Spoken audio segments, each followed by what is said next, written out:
तर परभणीचे खासदार संजय जाधव यांच्या संभाव्य पक्षांतरांच्या चर्चांवर स्थानिक शिवसैनिकांनी तीव्र नाराजी व्यक्त केली।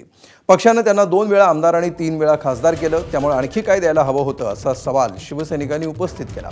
तसंच त्यांनी कुठल्याही पक्षात जाण्यापूर्वी खासदारकीचा राजीनामा द्यावा अशी मागणीही करण्यात आली। जाधव गेले तरी आपण उद्धव ठाकरे आणि शिवसेनेसोबत ठामपणे राहणार असल्याचं शिवसैनिकांनी स्पष्ट केलंय। त्यांना शिवसेनेनं कुठं काय कमी केलंय?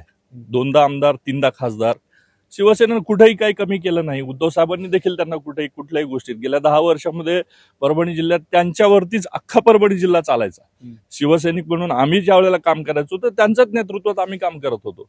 आम्हाला मिळालेल्या प्रत्येक संधी त्यांच्यामुळेच मिळालेल्या होत्या, त्यामुळे त्यांना कुठंच काही कमी केलेलं नव्हतं। ते का जात आहेत याचं कारण अजूनही कळलेलं नाही। मी त्यांच्या जवळ होतो हे सत्य आहे, त्यांनीच मला जिल्हा प्रमुख पदाची संधी दिली हेही सत्य आहे, पण माझी निष्ठा मातोश्रीशी आणि पक्षाशी आहे।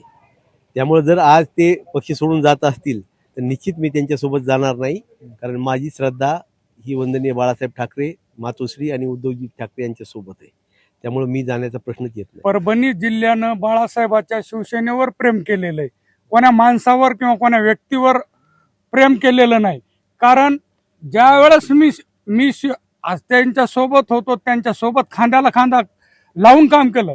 अख्खे 15 वर्षे माझं त्याचं कधी जमलं सुद्धा नाही आणि जमून घेतलं नाही, पण तितक्यात तत्परतेनं शिवसेनेचा खासदार म्हणून इमाने इतबार म्हणजे पक्षाशी गद्दारी न करता त्यांचं काम केलं।